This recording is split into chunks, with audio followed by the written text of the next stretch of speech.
So, my girlfriend, the woman I thought I was going to marry, she secretly recorded me having a complete breakdown after my dad died. She recorded me crying and sobbing, and then she sent it to her friends so they could all laugh and mock me. And I found the video. And I looked her dead in the face, and I said nothing. I didn't yell. I didn't scream. I just smiled, held her, and then I went and logged into her email and declined her dream job offer. A week later, she found out they'd hired someone else. Look, this is a long one. I need to get it all out, and I guess I just need to know if I'm a complete monster or if karma just served up some sweet, ice-cold justice. My dad was my everything. He was my best friend, my mentor, the guy who taught me how to fix a car engine when I was 8, how to throw a curveball at 10, and how to respect women at 12. He was the perfect dad. And then 6 months ago, we got the call. Pancreatic cancer. And it was brutal. 3 months from diagnosis to funeral. I still can't even say the words out loud without my voice breaking. He was gone, just like that. I've been dating Tessa for 2 years when he died. She was 25, I was 27. She was this really bubbly, kind of loud personality, an aspiring something or other in marketing. And during the whole thing, she was amazing. She held my hand in the hospital. She stood next to me at the funeral. She even helped me clean out my dad's apartment.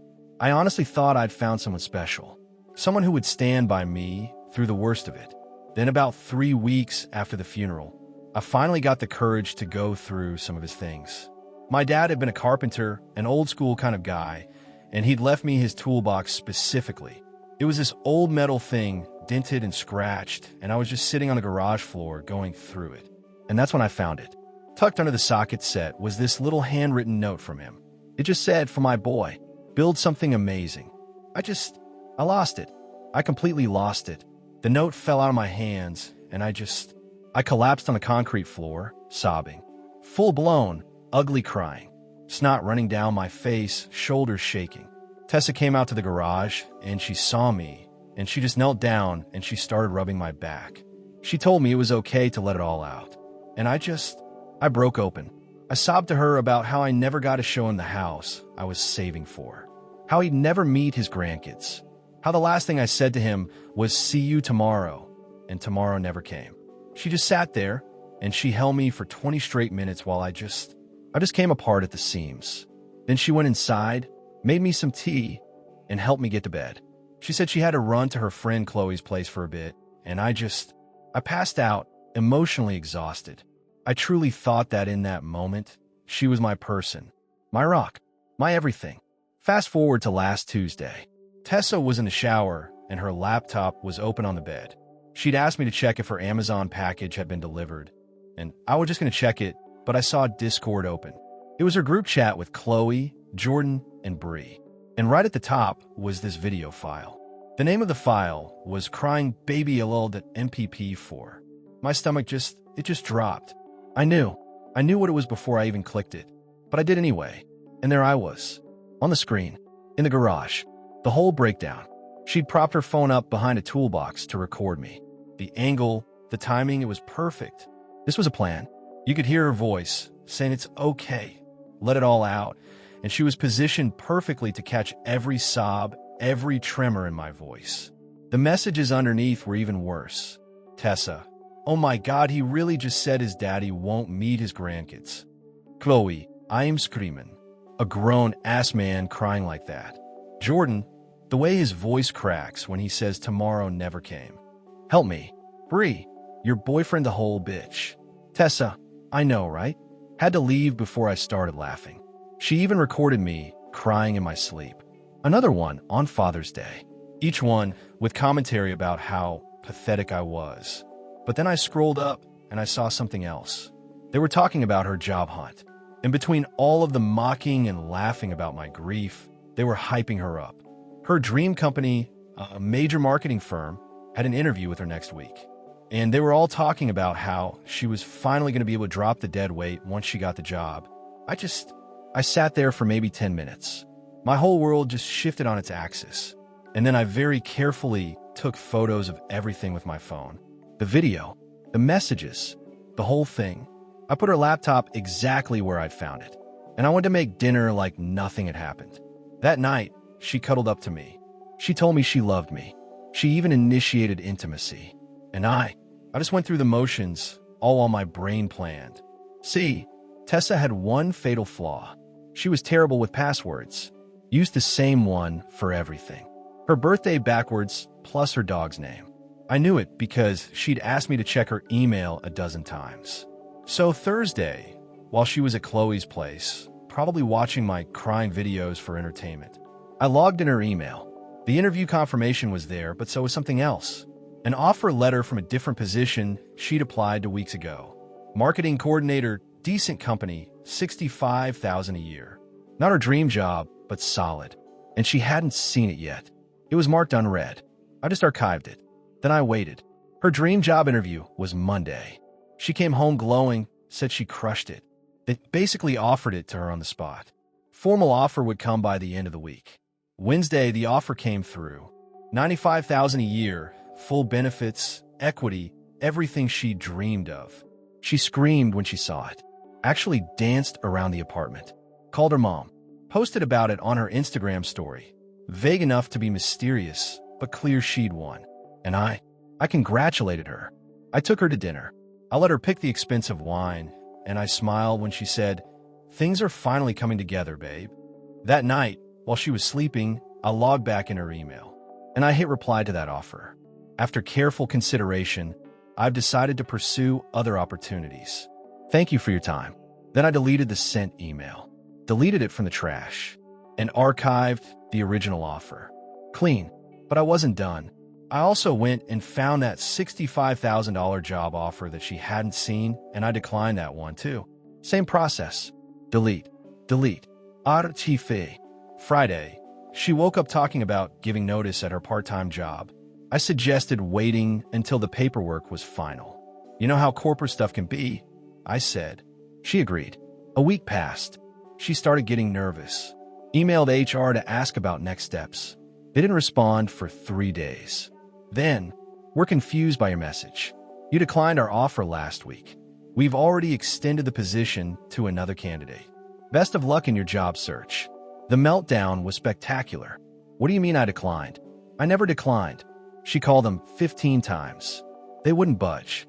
They even forwarded her the decline email from her own address. "This has to be a mistake. Someone hacked me. This is my dream job." And I just held her while she cried. Real tears this time. I rubbed her back. I told her it would be okay. I even made her tea. She looked at me and she said, "You're not being supportive enough." "I'm trying, Tess," I said as I was making breakfast. "This is hard for you." Hard. My life is ruined and you're just calm." I just stayed quiet. And that's when she went nuclear. She started voice messaging the friend group chat while I was right there in the room. "Can you believe he won't help me? Just sitting here like a useless lump. No wonder his dad probably died to get away from him." And I smiled. The mask was off. That same day, that archived $65,000 job offer, they followed up. "Hi Tessa, we never received your response to our offer. The position is still available, but we need an answer by Monday." She never saw that email either. I deleted it. And so on Monday, that job went to someone else too. By Tuesday, she was desperately applying everywhere. But the industry, it's small. Word travels fast. The story of the girl who accepted a major offer, then declined it, then harassed the company. Yeah, that spread. And she started getting rejection after rejection. Some of them within hours of applying. That's when desperation turned into manipulation. Suddenly, she was sweet again. Cuddly. Apologetic. "I'm sorry, baby. I'm just stressed. You know I love you, right?" "Yeah. And you'll help me through this?" "Of course. Maybe you could reach out to your network? Give me an interview somewhere." I almost laughed. She wanted me to use my dad's professional contacts, the man she called Daddy, in a mocking voice to her friends to save her career. "I'll see what I can do." Later, Tessa had a new low. She decided to monetize her situation. Started a TikTok series. Day 1 of being sabotaged by corporate America. It got 12 views. By Friday, she was spiraling. She found out through Instagram that the girl who got her job was Chloe's former roommate, Diana. That snake knew, she screamed at me. Chloe knew Diana got my job and didn't tell me. The friend group was fragmenting. Jordan sided with Tessa. Bree stayed neutral. Chloe posted a story about people who can't handle their own mistakes. It was just pathetic. Saturday morning, I woke up to Tessa on my laptop. My banking laptop. "What are you doing?" I asked. She didn't even look at me. "Checking your account since mine are obviously compromised." "That's private." "Private? We're partners. You shouldn't have secrets." She actually tried to transfer $5,000 from my savings to her account. It was pending approval, but I canceled it immediately. "That's theft, Tessa. It's our money." "No, it's mine. Your name isn't on any of my accounts. I'm your girlfriend." And she slapped me. Hard. Left a mark. I walked out, went to my car, and I called my buddy, Derek. "Can I crash at yours tonight? I'm finally leaving that psycho." "Dude," he said, "everyone knows. She posted those videos in a bigger group chat months ago. We just didn't know how to tell you." I stayed at Derek's for one night. Not because I forgave her, but because I needed to execute phase 2. While I was at Derek's, he showed me something. He was in the bigger group chat with about 30 of Tessa's friends. The videos of me crying were there, but so much more.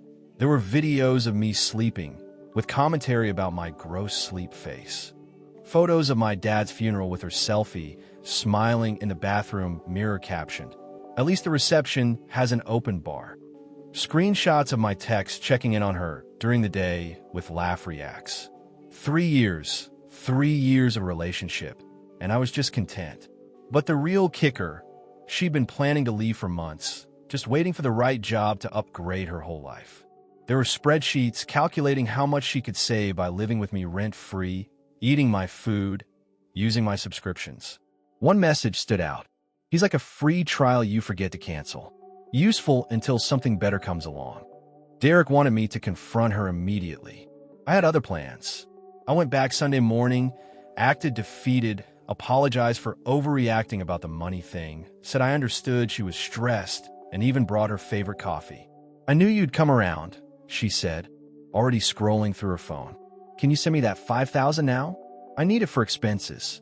Let me think about it." She rolled her eyes, but didn't push. Too busy crafting her next TikTok about toxic masculinity and financial withholding. Monday, I took a sick day while she was out getting her nails done on my credit card, naturally. And I packed everything that was actually mine. Not dramatically, just efficiently. My clothes, Dad's toolbox, my gaming setup, the good coffee maker, the TV I bought, my kitchen equipment. When laid out, it was clear 90% of the apartment was mine. But I left it all in place for now. Tuesday, she had a breakthrough. Not a good one. "I know who did it," she said. "Did what?"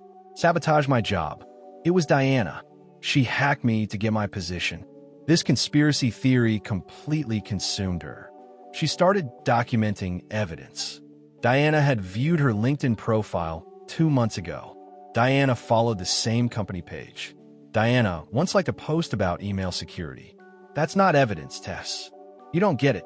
She planned this. She spent the entire day creating a 20-second slide presentation about Diana's crime. Posted it on LinkedIn, tagged the company, Diana, everyone. Diana responded with a lawyer's letter. Defamation. Cease immediately or face legal action. Tessa's response? Double down. Made a YouTube video exposing my job-stealing hacker. A deep dive. It got flagged for harassment in 3 hours. Wednesday, the apartment's management office called. Tessa had gone there demanding they check security footage to prove Diana had broken in to use her computer. "Ma'am, no one entered your apartment on those dates except you and your boyfriend. Check again." They banned her from the management office. Thursday was beautiful. Remember how she'd been living rent-free? Well, the lease was in my name only. She was just an authorized occupant. And in our state, there's no common law marriage. No tenant rights without paying rent. I gave her formal notice. 30 days to vacate. She laughed when she saw it. "You can't evict me. I live here. You're a guest. One who doesn't pay rent. I'm your girlfriend." "Actually," I said, and I pulled up her Discord. I had a screenshot of her message from 3 days ago. Honestly, might dump him this weekend. This whole situation showed me he's useless. Her face went white. You went through my messages? You went through my banking laptop? That's different? How? She screamed and threw things. I started recording on my phone. She noticed and got even madder. Stop recording me. Just documenting the property damage. She picked up a vase, mine, and held it over her head. I'll smash this. That's a $400 vase. I will press charges. She tried a new strategy. Down carefully. Sex appeal. Wore the lingerie I'd bought her for our anniversary. Cooked dinner badly. Put on our song. Remember when we were happy? She asked, pressing against me. Were we? I said. Or was I just useful? She recoiled. You saw more messages. Everyone saw them. Tessa, you posted my grief in group chats like it was a comedy special. It was just jokes. My dad's death was jokes. You're too sensitive, I said. And you're homeless in 29 days. She threw the badly cooked pasta at me. I added it to the documentation. Yesterday, Karma came calling. Remember that cease and desist letter from the Dream Company? She'd violated it by continuing to email employees. They pressed charges, harassment and cyberstalking. The police showed up at 10 in the morning. Tessa Morrison? Yes. You're under arrest for criminal harassment. What? I'm the victim. They cuffed her while she screamed about being sabotaged, hacked, targeted. The neighbors all watched. She'd spent 2 years telling them I was controlling. Seeing her arrested while I stood there calmly drinking coffee must have been confusing. I bailed her out, not from kindness. I wanted her back for the finale. She came home from jail different, quiet. The entitlement wasn't gone, just redirected. You did this, she said. Not a question. You declined that job. You've been planning this. I said nothing. The email was from your laptop's IP address, wasn't it? You logged in while I was at Chloe's. Smart girl, I said. Too late, but smart. Prove it. I don't have to prove it, I said. I know. Like you knew it was Diana. She actually smiled. A bitter, twisted thing. You destroyed my life over some videos. You destroyed our relationship for entertainment, I said. It was jokes. You destroyed my career. You were leaving anyway. Just speeding up your timeline, I said. I could have had everything. You did have everything. Someone who loved you, who supported you, who paid for your entire life while you mocked his dead father. Oh my God, she said. Get over your dad already. And there it was, the real her. I pulled out my phone and I showed her a recording I'd made of her arrest, her screaming about being victimized while wearing lingerie at 10 in the morning. I already posted this to that bigger group chat with context about why you were arrested and screenshots of you mocking my grief. All 300 people have seen it. Her phone started buzzing. Messages, calls, notifications. Her eyes went wide. You didn't, your mom's in that chat, right? And your sister? Your cousin who works at that startup you wanted to apply to. She checked her phone. Her mom, Tessa Marie Morrison. What the hell is wrong with you? Her sister, recording someone grieving? You're sick. Her cousin, don't ever ask me for a referral ever. The friend group chat was exploding too. Jordan had flipped sides after seeing the arrest video. Bree was done. Even Chloe was backpedaling. Delete it, Tessa demanded. No, delete it now or what? You'll post more videos of me crying? Already did that. She lunged at me. I stepped aside. She crashed into the coffee table, breaking it. My camera system caught everything. I'm calling my lawyer, she screamed. With what money? That stopped her cold. She had $74 in her account. I knew because she'd show me while panic applying for credit cards. You have to give me money. Spousal support. We're not married. Palimony then. Doesn't exist in this state. I'll sue you for emotional distress. Countersue for defamation. Those videos of my grief published to multiple parties. My lawyer says that's a slam dunk. You planned all of this? No, Tessa. I plan to marry you. Have kids. Build a life. You plan to use me as a free trial. We both just executed our plans. She broke down crying. Real ugly crying. Snot. Hyperventilating the works. For a moment, one tiny moment, I almost felt bad. Then she said, if your dad could see what you've become, he'd be disgusted. I smiled. My dad taught me to stand up to bullies. He'd be proud. I left her there crying and went to Derek's. Tessa had tried to change the locks herself. which, of course, violates the lease terms. Immediate eviction approved. She's got 72 hours to get out. An hour after that, her mom called me. Please, she said, help her. She's desperate. She mocked my father's death. She's young. She made a mistake. She's 25, old enough to know cruelty. Where will she go? Not my problem. You loved her once. I love who I thought she was. That person never existed. And I hung up the phone. So, current status. Tess is facing criminal harassment charges. She's blacklisted from her industry. Evicted in 72 hours. Friendless. Her family's disgusted with her. Broke and single. Me? I kept my job, my savings, my dignity. My real friends rallied around me. I already found a new apartment, a one-bedroom, perfect for one. Started therapy to process the grief she mocked and learned a valuable lesson about people who stay with you through tragedy. And here's the plot twist. Derek's sister, Emma, reached out after seeing everything. She lost her mom last year and was appalled by the videos. We're getting coffee on Thursday. Not a date, just two people who understand grief.